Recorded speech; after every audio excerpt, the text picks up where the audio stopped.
నామానికి స్తోత్రాలండి. మీ అందరికీ మా హృదయపూర్వక వందనాలు చెల్లిస్తున్నానండి. దేవాతి దేవుడు మరొకసారి మనల్ని ఈ రీతిగా నడిపించిన ఈ సాయంకాల సమయంలో ఆయనకే కోట్లాది కృతజ్ఞతాస్తుతులు చెల్లిస్తూ మరి యెషయా గ్రంథం 58వ అధ్యాయము 12వ వచనం ఒకసారి మనం ధ్యానిద్దామండి. పూర్వకాలము నుండి పాడైపోయిన స్థలములను నీ జనులను కట్టెదరు, అనేక తరములకు క్రిందటను పాడైపోయిన పునాదులను నీవు మరలా కట్టెదవు, విరగబడిన దానిని బాగు చేయువాడవు, దేశంలో నివసించినట్లు నువ్వు త్రోవలను స్థిరపరచువాడవు అని నీకు పేరు పెట్టబడును. దేవునికి స్తోత్రం. చూడండి, మరి దేవాతి దేవుడు అనేకుల్ని వాడుకొని మరి దేవాతి దేవుడు కార్యాలు జరిగించినట్లు మనం చూస్తున్నామండి. పూర్వకాలంలోనూ అనేక స్థలాలు పాడైపోయినా మరి దేవుడు ఈ స్థిరపరిచి బలపరిచి మరి ప్రతి ఒక్కరిని కూడా వాడుకున్నట్లు మనం చూస్తున్నామండి.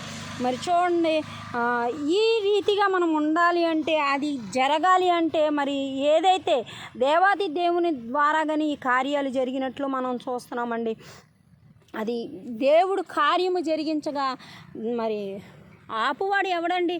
దేవుడు అనేకమైన బిడ్డలు అనేకమైన విధములుగా మరి కొన్ని గృహాలు కట్టుకోవాలని కొన్ని పరిస్థితులను బట్టి వారు విచారణ చేస్తున్న వారికి మరి దేవుడు అనుగ్రహిస్తున్న స్థలాలను బట్టి, దేవుడు అనుగ్రహిస్తున్న గృహాలను బట్టి దేవునికే కోట్లాది కృతజ్ఞతాస్తుతులు చెల్లించేవారిగా మీరు ఉండాల్సిందిగా కోరుతున్నానండి.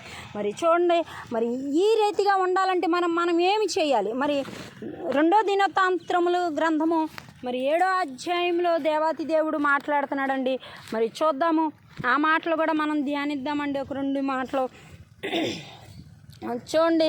మరి నా పేరు పెట్టబడిన నా జనులు తమను తాము తగ్గించుకొని ప్రార్థన చేసి నన్ను వెదకి తమ చెడు మార్గములను విడిచిన ఎడల ఆకాశము నుండి నేను వారి ప్రార్థనలను విని వారి పాపములను క్షమించి వారి దేశమును స్వస్థపరచుదను. ఈ స్థలమందును చెయ్యబడు ప్రార్థనల మీద నా కనుదృష్టి నిలుచును. దేవునికి స్తోత్రం. ఆయన కనుదృష్టి ఉంటుందంటండి. ఆయన చూస్తానని వాగ్దానం చేస్తున్నాడు. మరి గొప్ప దేవుడు, క్షమించే దేవుడు అండి. మన పాపాలను క్షమించుకోలేమండి. అయితే దేవాతి దేవునికి మనం ప్రార్థన చేసి విజ్ఞాపన చేసినప్పుడు ఆకాశము నుండి ఆయన మన ప్రార్థనలు విని ఆయన ఏం చేస్తానంటున్నాడంటే మన పాపంలో క్షమిస్తానంటున్నాడు, మనల్ని క్షమిస్తానంటున్నాడు. తమను తాము తగ్గించుకున్నప్పుడు దేవుడు కార్యాలు జరిగిస్తానంటున్నాడు. ఎందుకంటే ఆయన కనుదృష్టి మన మీద ఉన్నదని మాట్లాడుచున్నాడండి. ఆయన నిత్యము మనల్ని చూసే దేవుడు అండి. ఎందుకంటే ఆయన పరిశుద్ధుడని గాన ప్రతిగానాలతో కొనియాడబడుచున్న మన ప్రియ పరలోకపు తండ్రి, ఆ గొప్ప దేవునికి మహిమ ఘనత ప్రభావాలు మనం చెల్లించేవారిగా ఉండాలండి. మహాఘనుడు అయి ఉన్నాడు. ఎందుకంటే దేవాతి దేవుడు స్వస్థపరచువాడు అన్నాడు. ప్రార్థన విజ్ఞాపన ఇక్కడ 3 మాటలు మనకు కనపడుతున్నాయండి. ప్రార్థన చేసినప్పుడు అని ఆయన మాట్లాడుచున్నాడండి. తమ్మును తాము తగ్గించుకొని ప్రార్థన చేసిన ఎడల మరి ఆయన మన ప్రార్థన ఆలకిస్తానంటున్నాడండి. ఆకాశము నుండి ఆయన మన ప్రార్థన ఆలకించే దేవుడు. కాబట్టి మనం ఎల్లప్పుడూ కూడా ఆయనకి కృతజ్ఞులమై ఆయన ప్రార్థన విజ్ఞాపనలు చేసేవారిగా ఉండాల్సిందిగా కోరుతూ ఈ చిన్న ప్రార్థనలు చేసుకుందామండి. మరొకసారి మహాపరిశుద్ధుడు, మహోన్నతుడు, మహిమేశ్వరుడు, సర్వ సృష్టికర్తవు, సర్వాధికారివి, ఆశ్చర్యకరుడు, ఆలోచనకర్త, బలవంతుడు దేవుడు, నిత్యుడు తండ్రి, సమాధానకర్త, గతిపతి, మాకు ఇచ్చిన ఈ గొప్ప ధన్యతను బట్టి నీకు వేలాది వందనాలు, వేలాది స్తుతులు తండ్రి. నాయన అయా మీరు దీవించండి, ఆశీర్వదించండి. ఈ సమస్తముని ఎరిగిన దేవుడు, నీకు అసాధ్యమైనది ఏదీ లేదు నా తండ్రి. నీకు వందనాలు, స్తోత్రాలు. తమను తగ్గించుకొని ప్రార్థన చేసినప్పుడు వారి మార్గాలు సరళము చేసి వారికి అవసరమైన ప్రతిదీ మీరు ఇస్తానని వాగ్దానం చేశావు తండ్రి ప్రభువా. అలనాడు నాయన దావీదుని జ్ఞాపకం చేసుకున్నావు, దానిని జ్ఞాపకం చేసుకున్నావు. గొప్ప దేవుడు నా తండ్రి ప్రభువా. అయా మోషే ప్రార్థన ఆలకించిన దేవుడు, యెహోషువ ప్రార్థన ఆలకించిన దేవుడు నా తండ్రి ప్రభువా. అయా ముమ్మారు దావీదు ప్రార్థన ఆలకించిన దేవుడు నా తండ్రి ప్రభువా. 7 మార్లు స్తుతించిన బిడ్డలు మీరు జ్ఞాపకం చేసుకున్న దేవుడు నాయన, సమస్తముని ఎరిగిన దేవుడు నాయన, నీకు అసాధ్యమైనది ఏదీ లేదు మా ప్రియ పరలోకపు తండ్రి. ఒక్కసారి జ్ఞాపకం చేసుకోండి ప్రభువా. ఎస్తేరు ప్రార్థన ఆలకించిన దేవుడు నాయన గొప్ప కార్యాలు చేస్తానని వాగ్దానం చేసావు తండ్రి ప్రభువా.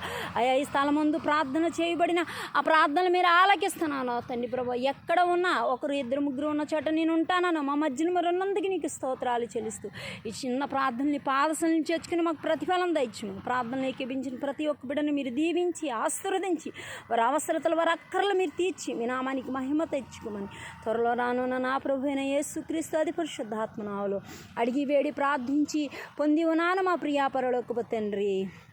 Amen, amen, amen. దేవుని నామ స్తోత్ర. మీ అందరికీ నా హృదయపూర్వక వందనాలండి. మరి ఎంతవరకు మనం విన్న వర్తమానాన్ని బట్టి దేవునికి స్తోత్రాలు చెల్లిస్తున్నాను. మరి ప్రతి విషయంలో కూడా మీరు అనేక విషయాల్లో దేవుని ధ్యానించాల్సిందిగా కోరుతున్నాను. ప్రతిదినము ప్రార్థన చేయండి, వాక్యం చదవండి. ప్రతిదీ దేవుడు సహాయం చేస్తాడని నమ్మకం విశ్వాసంతో ఉండండి.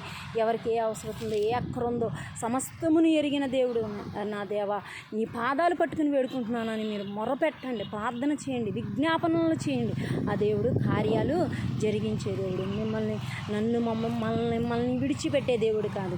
ఆయన నమ్మదగిన దేవుడు. ఆయనకి అసాధ్యమైనది ఏదైనా కలదా? సమస్తము ఆయనకి సాధ్యమే.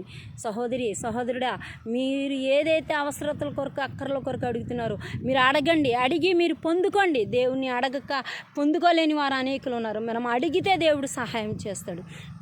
అందుకే యేసేపుని జ్ఞాపకం చేసుకున్న దేవుడు, అయ్యా దేవాది దేవుడు మనల్ని జ్ఞాపకం చేసుకుంటాడని మీరు నమ్మాలి, విశ్వసించాలి. విశ్వాసం అనేది దృఢమైన విశ్వాసం మనం కలిగి ఉన్నప్పుడు దేవుడు గొప్ప కార్యాలు మన ఎడల జరిగిస్తాడు. మరి మీ అందరికీ నా హృదయపూర్వక వందనాలు చెల్లిస్తూ ఈ వర్తమానాన్ని మరి అనేకులకి షేర్ చేయండి, లైక్ చేయండి. మరి అందరూ కూడా బెల్ బటన్ నొక్కాల్సిందిగా కోరుతూ మీ అందరికీ నా హృదయపూర్వక వందనాలు చెల్లిస్తున్నాను.